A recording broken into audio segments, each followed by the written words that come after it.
কি হয় না, একটা ইবাদতের মাধ্যমে মুসলমানের মধ্যে পার্থক্য হয়। তার নাম হচ্ছে as-সালাত। নাম কি? as-সালাত। আবার দেখেন শুধু সালাত বলেই হবে না, সালাত আবার নিয়মতান্ত্রিক ভাবে করতে হবে।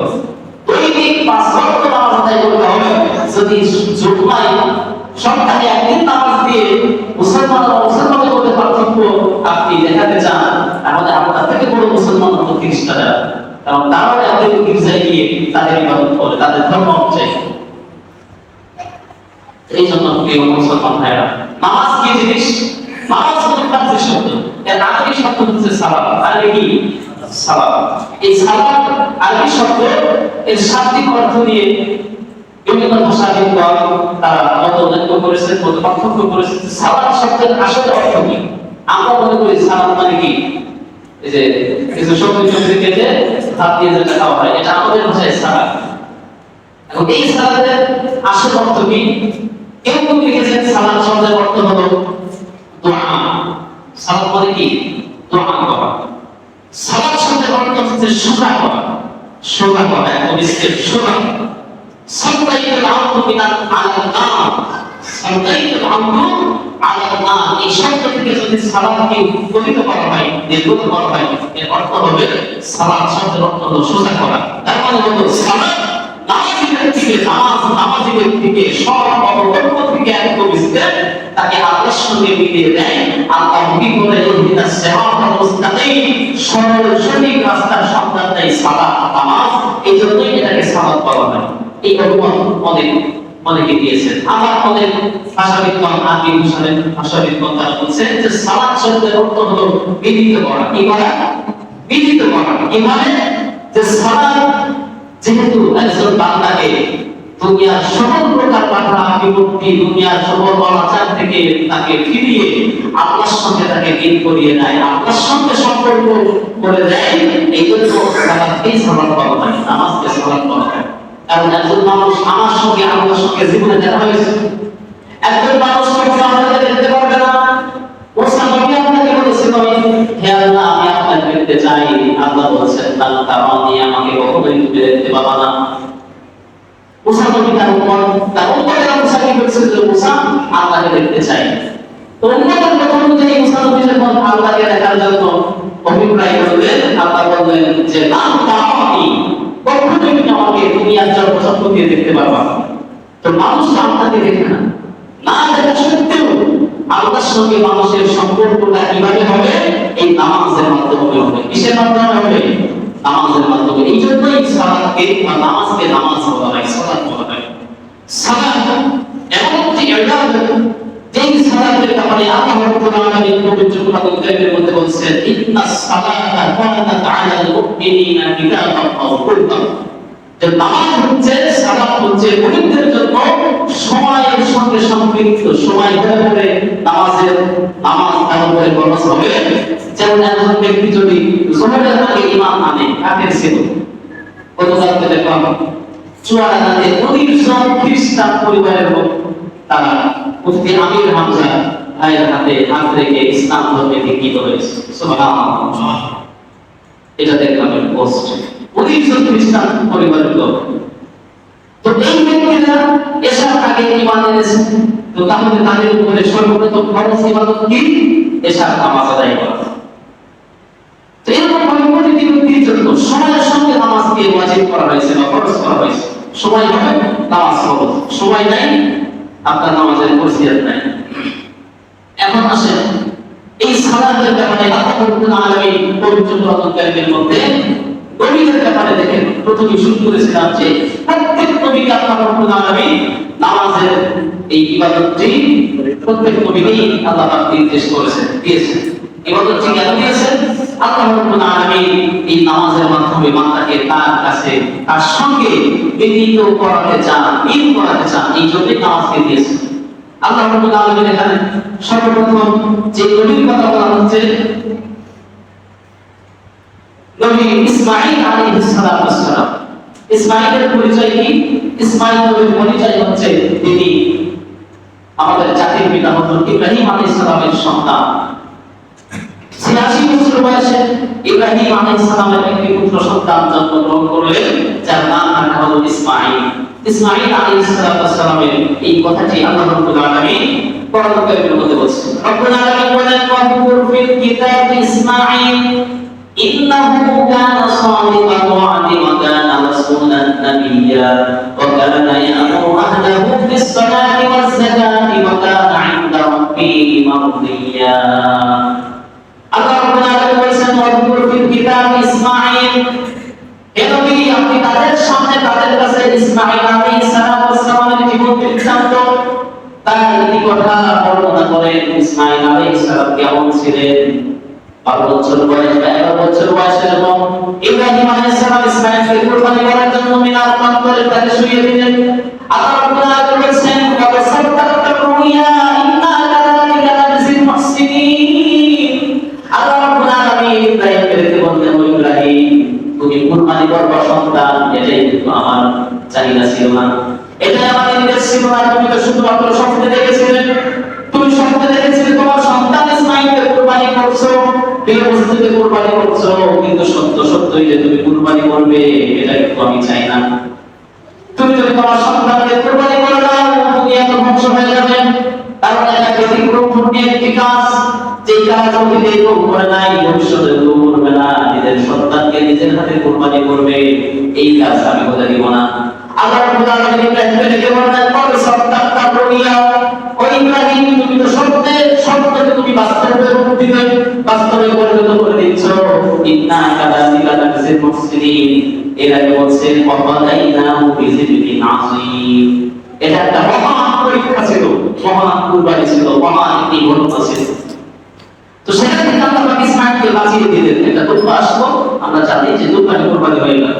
ইব্রাহিম নবী তিনিও খুশি, ইসমাঈলও খুশি, বয়স মাত্র 11 বছর, কেউ বলছে 12 বছর, যাই হোক। এই ইসমাঈল আলাইহিস সালাম যখন পরিণত বয়সে আসতেন, বিবাহ শাদী হলো, সবকিছু ঠিক আছে, এখন নবুয়ত পেলেন। নবুয়ত পাওয়ার পর আল্লাহ রাব্বুল আলামিন তাকে ওহী করতেন, ইসমাঈল তুমি নামাজের ব্যবস্থা করো, নামাজ পড়ো এবং তোমার উম্মতদেরকে নামাজি বানাও। সেই ঘটনাটি আল্লাহ রাব্বুল আলামিন এখানে বর্ণনা দিচ্ছেন এভাবে, ওয়াজকুর ফিল কিতাবি ইসমাঈল ইন্নাহু কানা সাদিকাল ওয়া'দ ওয়া কানা রাসূলান নাবিয়্যা। ইসমাঈলের কথা বর্ণনা করে শোনান। ইসমাঈল এমন একজন নবী ছিলেন যিনি তার পরিবারকে আহলাকা বিস সালাত, যিনি তার পরিবারকে নামাজের জন্য নির্দেশ করতেন। আমরা কি বলি, নামাজ পড়েছো, নামাজ পড়ে নাও, এটা তো নির্দেশ নয়, এটা হচ্ছে অনুরোধ বা অনুনয় বিনয়, যে নামাজ না পড়লে পড়ে নাও, সময় হয়েছে পড়ে নাও। এভাবে আমরা বলি, সন্তানকে এভাবে বলি, কিরে নামাজে যাবে না, চল। জুমার দিন আসতেছে, কি বলছি, কিরে নামাজে যাবে না, চল। ছোট ভাইকে রাখতে যায়, নামাজে যাবে না, চল। তো এগুলো তো নির্দেশ না, নির্দেশ হলো সেটাই যেটা আপনার গরিব একজন গরিব তার গোলামকে বলে। নির্দেশ হলো সেটাই যেটা সরকার যেটাকে জারি করে দেয়, যে প্রোগ্রাম জারি করে, এটা হলো সরকারি নির্দেশ, এটা মানতেই হবে। হাইকোর্টের নির্দেশ, এটা আপনাকে মানতেই হবে। তা আপনি আপনার পরিবারের যে পরিবারের মেয়ে হচ্ছেন আপনি, উনি কি বলছেন, কুল্লুকুম রাঈন ওয়া কুল্লুকুম মাসউলুন আন রাঈয়াতিহি, যে প্রতিটি ব্যক্তি হচ্ছে দায়িত্বশীল, আর প্রত্যেকই তার দায়িত্ব সম্পর্কে কিয়ামতের দিন জিজ্ঞাসাবাদ করা হবে। তা আপনি আপনার পরিবারের মেয়ে, আপনার দায়িত্ব আপনার পরিবারের। এখন আপনি আপনার স্ত্রীকে নির্দেশ করবেন নামাজ পড়তেই হবে, স্ত্রীকে নির্দেশ করবেন, আপনার বউমা থাকলে তাকে বলবেন, এইকে বলবেন, নাতি পুতি থাকলে তাদেরকে নির্দেশ করবেন, নামাজ পড়েছো, না পড়লে পড়ে দাও, এটা তো নির্দেশ না। নামাজ কেন পড়াবি? আমি তো এসে দেখি তোমার নামাজ হয়ে গেছে। আর এইভাবে নির্দেশ করে অন্য কাজের বেলায় নির্দেশ করতে পারি, কিন্তু আল্লাহর বিধান পালনে আমি আপনি একেবারে সেই মুরগির বাচ্চার মতো হয়ে যাই, বাড়িতে নির্দেশ করতে পারি, এটা হবে না। আল্লাহ রাব্বুল আলামিন ইসমাঈলের কথা বলছেন, নবী ইসমাঈলের কথা আপনি তার বর্ণনা দেন। ইসমাঈল আহাদাকা বিস সালাত, তার পরিবারকে নামাজের জন্য নির্দেশ দিতেন। ওয়াকানা, এবং তিনি ছিলেন ওয়াদা মাসউলা, ওয়া কুরআনাকা বিস সালাত ওয়াসতাবির আলাইহা।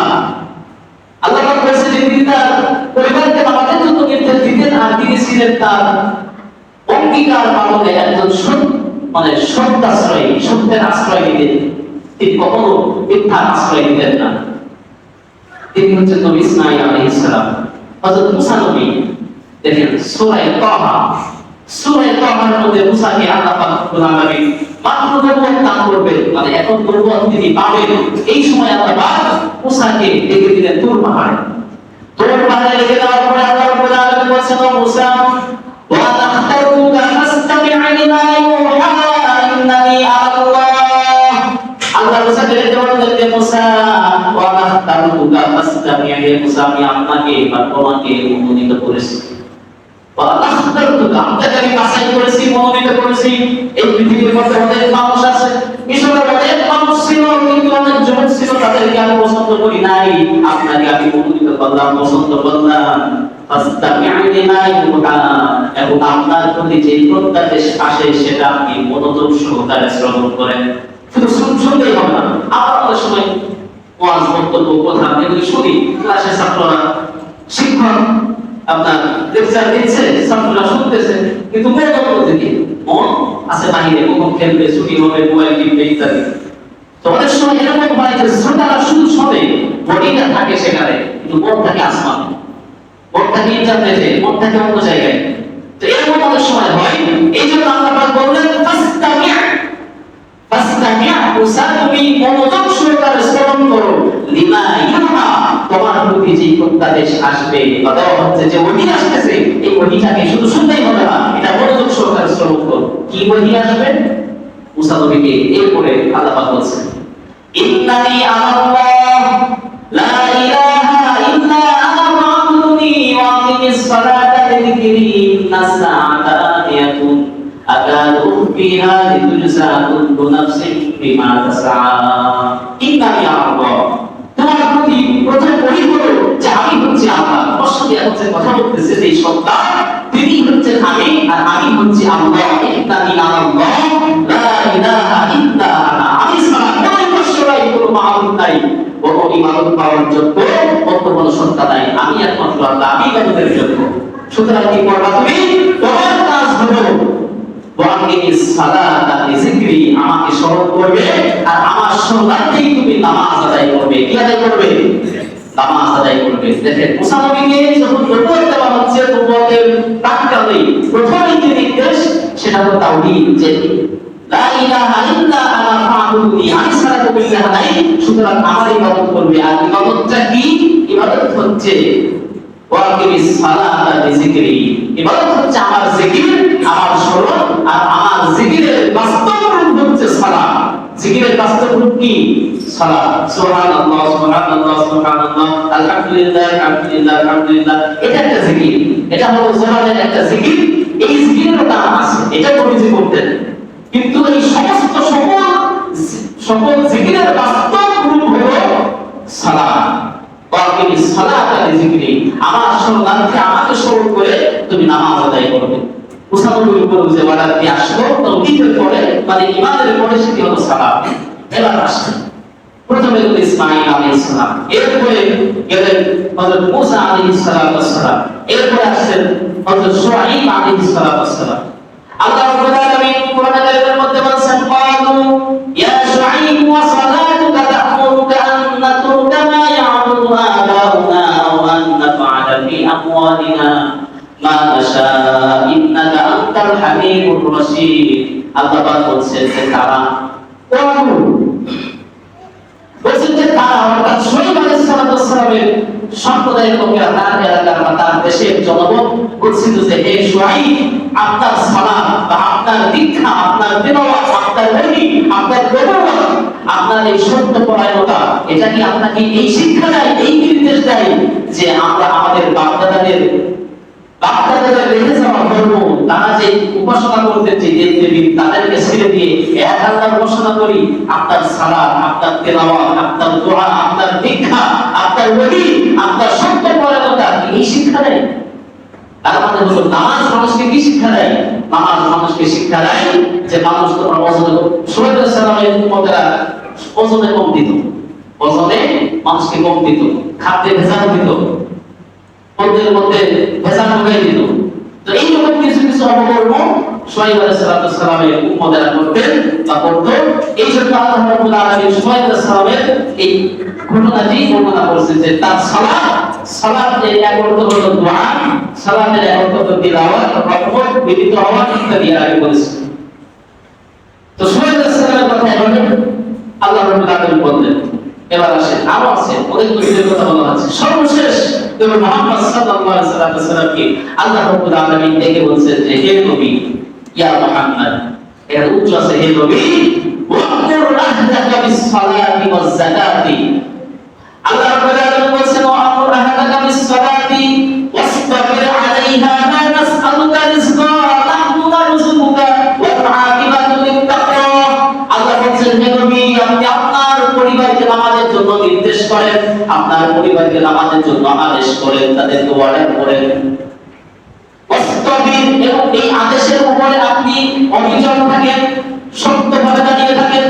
আপনি একবার বললেন নামাজ আদায় করলো না, ছেলে কথা শুনে না, নামাজ আদায় করলো না, স্ত্রী নামাজ পড়ে দিন, আবার বলেন জোহরে পড়ে দিন, মাগরিবে আসরে বলেন, আসরে পড়াইতে পারলেন না, মাগরিবে পড়েন, মাগরিবে পড়াইতে পারলেন না, এশায় পড়াইতে পারলেন না, ফজরে আবার চেষ্টা করেন। শুধু বলতেন আর ছেলে নামাজ পড়লো না, স্ত্রী নামাজ পড়লো না, মেয়ে নামাজ পড়লো না, বলতেন আর তাই সারা হয়ে গেল না। এই তাই সারা বলা চলবে না। আল্লাহ পাক তার হাবিবকে সুন্দরভাবে বুঝিয়ে দিলেন, হে নবী, ওয়াকুল আহদাকা বিস সালাতি ওয়াসতাবির। আস্তাবির মানে এই কথার উপরে, এই কাজের উপরে, এই দায়িত্বের উপরে আপনি অটুট থাকুন, শক্তভাবে দাঁড়িয়ে থাকুন, একদম একচুলও কি করবেন না। পড়তে হবে, নামাজি হতে হবেই, এর কোনো দুই নাই, এই কথা কোনো দুই নাই। এটা আল্লাহ পাক বললেন হে নবী, ওয়াকুল আহদাকা বিস সালাতি ওয়াসতাবির আলাইহা লা নাসআলুকা রিজকা। আমি তো আপনার কাছে কোনো রিজিক চাই না, কোনো খাদ্য খাবার টাকা পয়সা চাই না। নাহনু নারযুকুকা ওয়াল আকিবাতু লিত-তাকওয়া। আমি আল্লাহ তোমাদেরকে রিজিক দেই, তোমাদেরকে খাদ্য দেই, টাকা পয়সা সব কিছু দান করি, আর শেষ পরিণতি সবথেকে উত্তম হলো মুত্তাকিদের জন্য। শেষ পরিণতিতে যারা সফলকাম হবে তারাই হচ্ছে মুত্তাকি। আর মুত্তাকি কারা? মুত্তাকি হচ্ছে তারা যারা নিয়মতান্ত্রিক ভাবে তার রবের জন্য সালাতকে প্রতিষ্ঠিত করে, সালাতকে আদায় করে। দেখেন সালাত প্রতিষ্ঠিত এক জিনিস, সালাত আদায় করা এক জিনিস। আবার আপনার নবী যখন মক্কি জীবনীতে ছিলেন, মদিনায় ছিলেন, কোনদিন জামাতে নামাজ আদায় করেন নাই। জামাতের কোনো ব্যবস্থা ছিল না, আল্লাহর পক্ষ থেকে কোনো নির্দেশ ছিল না জামাতে নামাজ আদায় করার। কিন্তু নবীজি যখন মক্কা থেকে হিজরত করে তিনি মদিনায় চলে গেলেন। মদিনায় যাওয়ার পরে মদিনার প্রেসিডেন্ট হলেন, মদিনার সর্বময় ক্ষমতার মালিক হলেন নবী মুহাম্মদ সাল্লাল্লাহু আলাইহি ওয়াসাল্লাম। তখন আল্লাহ রাব্বুল আলামিন নবীকে অর্ডার করে দিলেন, নবী এখন আর শুধু নামাজ আদায় করতে হবে না, নামাজকে প্রতিষ্ঠিত করতে হবে। আল্লাহ বলেছেন আল্লাযীনা ইম্মাক্কান্নাহুম ফিল আরদি আকামাস সালাতি ওয়া ইতাআজ যাকাতি ওয়া আমারু বিল মা'রুফি ওয়া নাহাউ আনিল মুনকার। মক্কি জীবনে করে জামাতে নামাজ আদায় করেন নাই, শুধু নামাজ পড়েছেন, মানে নিজে পড়েছেন, একাকী পড়েছেন সাহাবীরা। কিন্তু যখন মদিনায় চলে গেলেন, মদিনায় ইসলামী রাষ্ট্র কায়েম হয়ে গেল। আল্লাহ পাক থেকে বলেছেন, নবী আল্লাযীনা ইম্মাক্কান্নাহুম ফিল আরদ, আমি যাদেরকে আমার জমিনের কর্তৃত্ব দান করি, আমি যাদেরকে দেশের জনগণের কর্তৃত্ব দান করি, তাদের উচিত হলো আমার জমিনে আমার জন্য নামাজকে প্রতিষ্ঠিত করে দেওয়া। সুবহানাল্লাহ। কিন্তু ইসলাম প্রতিষ্ঠিত হবে, ইসলাম প্রতিষ্ঠিত মানে কি? মেজরিটি পার্সেন্ট মুসলমান হবে। আমাদের দেশে তো আমরা বেশিরভাগ মুসলমান নাকি, বেশিরভাগ যেখানে মুসলমান, অর্থাৎ সেই দেশটা ইসলামী দেশ। মানে ইসলামী দেশ হওয়ার একদম ডান দরজায়, মানে আপনার কি করেন, দরজার কাছে চলে আসছে যে এখন আর ইসলামী হওয়া থেকে ছেড়াই কি বাধা দেয় কি। কিন্তু তারপরে যদি মুসলমানদের কানে পানি না যায়, মুসলমানদের যদি ঘুম না ভাঙে যে দেশটা ইসলামী করা উচিত, দেশে মুসলমানদের রাজত্ব কায়েম করা উচিত, এটা যদি তার ইমানে, তার বিবেকে যদি নাড়া না দেয়, তো কি করতে পারে? ঘুমন্ত ব্যক্তিকে জাগানো যায়, কিন্তু জাগ্রত ব্যক্তিকে জাগানো যায় না। সারা জীবন মালিক ডাকি করে গিয়েছে, একটু ক্ষমতা ছিল হয়তো, কখনো চুরি করেছে, ডাকাতি করেছে, বদমাইশি করেছে, সব কিছু করে তখন গিয়েছে। এখন নামাজি করেছে, নামাজি করার পরে হয়তো আবার ক্ষমতা ফিরে পেয়েছে, এখন আবার সে আগের সেই ক্লাসে নেমে গেছে, আবার চুরি করতেছে, ডাকাতি করতেছে, কোথায় মারবে, কানে ধরবে, কান থেকে চামড়া দিবে, এই যে আবার সেই চোরের হাতে নাম দেখাইছে। মাস্টারে কি ছিল? হাজির সাহেব প্রথমে চোর ছিল, মাস্টার হস চলে আসছে, আবার এখন কি হয়ে গেছে? সেই চোরের হাতে নাম দেখাইছে। তো কি করবো বলেন? আপনার নামাজ দিয়ে কি হবে? আপনার হজ দিয়ে কি হবে? যদি সে আগের জায়গায় আপনি ফিরে যান না। এই জন্য আল্লাহ রাব্বুল আলামিন যেটা বলতেছিলেন সালাত বা নামাজ এটা হলো একটা আদায় করা। সেটা কখন? যখন মেজরিটি পার্সেন্ট ইসলাম থাকে না, মুসলমান থাকে না, ইসলাম প্রতিষ্ঠিত হয় না। কিন্তু যখন মেজরিটি পার্সেন্ট মুসলমান চলে আসে তখন দায়িত্ব হয়ে যায় ইসলামী রাষ্ট্র কায়েম, এবং ইসলামী রাষ্ট্রের প্রধান কাজ হলো আপনি সালাত নামাজকে প্রতিষ্ঠিত করা। এটা হলো সরকারিভাবে আপনার প্রজ্ঞাপন জারি করে এটাকে বাধ্যতামূলক করে দাও। দেখেন নামাজ আমরা শুধু শুনেই আসি ছোটবেলা থেকে যে নামাজ পড়তে হয়, নামাজ পড়বো, নামাজ পড়তে হয়, না পড়লে গুনাহ হয়, না পড়লে জাহান্নামে যেতে হয়। দেখেন আসলে নামাজটা কি? নামাজ যে ব্যক্তি আদায় করে তার জন্য 5টি পুরস্কার। কয়টি পুরস্কার? নামাজ যে ব্যক্তি আদায় করে, একজন মুসলমান, একজন মুমিন মুসল্লি, নামাজি ব্যক্তির জন্য 5টি পুরস্কারের ঘোষণা দিলেন কে? আল্লাহ রাব্বুল আলামিন 5টি পুরস্কারের ঘোষণা দিলেন। নবীজি বলেছেন মাক্কামা আলা সালাতিল জামাআহ, শুধু নামাজ পড়লেই হবে না, নামাজের যে ব্যক্তি জামাতের সঙ্গে 5 ওয়াক্ত নামাজ আদায় করবে আল্লাহ বলেন আতাহুল্লাহু খামসা ফিসালিন, নবীজি বলেন তাকে 5টি পুরস্কারে ভূষিত করবেন কে? যে ব্যক্তি নামাজ 5 ওয়াক্ত জামাতের সঙ্গে পূর্ণাঙ্গ মহব্বত এবং ভালোবাসা নিয়ে আদায় করবে আল্লাহ পাক তাকে 5টি পুরস্কারে ঘোষণা দিলেন। 1 নাম্বার পুরস্কার হলো ইয়ারফাউ যিকুহু ওয়া মাঈশা। 1 নম্বর পুরস্কার হলো ওই ব্যক্তির জীবনে সব ধরনের সংকীর্ণতা দূর করে দিবেন, তার রিজিকের মধ্যে বরকত আসবে, তার আয় উন্নতিতে বরকত হবেই করবেন। যে নামাজ পড়ে সারা জীবন রিজিক যাচ্ছে না, রিকশা চালায়, ওর রিজিকে বরকত হলো কোথায়? হ্যাঁ, ওর রিজিকেও বরকত আছে, কিন্তু ওই বরকত দেখার চোখ আমার আপনার নাই, ওই রেস আমার আপনার চোখে নাই। কেন? আপনি লাখ লাখ টাকা ইনকাম করেন, আপনার বোর পিছনে 30,000 টাকা, আপনার মেয়ের ছেলে পড়া তাদের পিছনে 40,000 টাকা, আপনার নিজের প্রতিদিন ওষুধ লাগে 700 টাকা, 1000 টাকা, 2000 টাকা। আর যে ব্যক্তি রিকশা চালায় ওর মাসে একটা গ্যাসের পুরি খাওয়া লাগে, ঠিক কি না? তাহলে দেখেন বরকত কোথায়? বরকত দেখার চোখ হয়তো আমার নাই, আপনার নাই, চোখ থাকলেও পিছনে সেই পাওয়া নাই। এই জন্য আল্লাহ নবী বলেছেন যে ব্যক্তি 5 ওয়াক্ত নামাজ আমাদের সঙ্গে পূর্ণাঙ্গ মহব্বত নিয়ে আদায় করবে তার জন্য 5টি পুরস্কার। 1 নম্বর পুরস্কার হলো ইয়ারফাউ যিকুহু ওয়া মাঈশা, তার থেকে সকল প্রকার অভাব অনাটন এগুলো দূর করে দিবেন এবং তার রিজিকের মধ্যে আল্লাহ পাক বরকত দান করবেন। নাম্বার 2 ওয়ারফাউ আযাবাল কবর, ওই ব্যক্তির কবরের আযাবকে আল্লাহ পাক দূর করে দিবেন। নাম্বার 3 ওয়ায়ুতা কিতাবাহু বিয়ামিনিহি, ওই নামাজি ব্যক্তিকে কালকে আমাদের ময়দানে ডান হাতে আমলনামা দান করবেন কে? ডান হাতে আমলনামা। বলেন এর থেকে বড় পুরস্কার আর কিছু আছে? আল্লাহ বলেছেন ফাম্মা মান উতিয়া কিতাবাহু বিয়ামিনি ফায়াকুলু হা উমকুরাউ কিতাবিয়া, যার আমলনামাটা ডান হাতে আসবে সেই ব্যক্তি আনন্দে উল্লাস করবেন, আত্মহারাময় করবেন, তাকে জান্নাতের সার্টিফিকেট দেওয়া হলো। আর ওয়াম্মা মান উতিয়া কিতাবাহু বিশিমালিহি, যার আমলনামা তার বাম হাতে দেওয়া হবে সেই ব্যক্তি বিনা হিসাবে জাহান্নামে চলে যাবে। কোথায় যাবে? জাহান্নামে। আমলনামা ডান হাতে সে জান্নাতি, আমলনামা ডান হাতে পাবে কে? যেই ব্যক্তি 5 ওয়াক্ত নামাজ পূর্ণাঙ্গ মহব্বত দিয়ে জামাতের সাথে আদায় করবে বা চেষ্টা করবে। এখন তো পারে নাই, এটা কিন্তু কথা, কিন্তু চেষ্টা ছিল, রাতে সব সময় সিদ্ধান্ত করে ফিরছে তাড়াতাড়ি উঠতে হবে, এই জন্য তাড়াতাড়ি ঘুমোতে হবে, ফজরের নামাজ আছে, মসজিদে যেতে হবে, আসতে পারবো না, ঘুম ভাঙে না, সেটা কিন্তু কথা, কিন্তু সেই চেষ্টাটা করতে থাকতে হবে। আর আল্লাহ পাক এটাই দেখেন। এটা ছিল 3 নাম্বার। 4 নাম্বার পুরস্কার হলো যে ব্যক্তি জামাতের সাথে নামাজ আদায় করবে আল্লাহ রাব্বুল আলামিন তার কবরের আযাবকে মাফ করে দিবেন। এটা ছিল 3 নাম্বার। আর 4 নাম্বার তার ডান হাতে আমলনামা আসবে। আর 5 নাম্বার পুরস্কার হলো ওই ব্যক্তিকে ওই ব্যক্তিকে আল্লাহ রাব্বুল আলামিন জান্নাত দিবেন বিগয়রি হিসাব, বিনা হিসাবে। সুবহানাল্লাহ। তাহলে নামাজি ব্যক্তিদের 5টি পুরস্কার। কয়টি পুরস্কার? নামাজি ব্যক্তির 5টি পুরস্কার। 1 নাম্বার, তার জীবনে কোনো সংকীর্ণতা থাকবে না, ইনকাম কম হবে কিন্তু তার মধ্যে বরকত ঢেলে দিবেন কে? নাম্বার 2 ওই ব্যক্তি ওয়ায়ারফাউ আনহু আযাবাল কবর, ওই ব্যক্তির কবরের আযাবকে মাফ করে দিবেন কে? নাম্বার 3 যারা 5 ওয়াক্ত নামাজ জামাতের সাথে আদায় করবে বা চেষ্টা করবে, 3 নাম্বার পুরস্কার হলো ওয়ায়ুতা কিতাবাহু বিয়ামিনিহি, আমলনামা ডান হাতে দান করবে কে? আল্লাহ।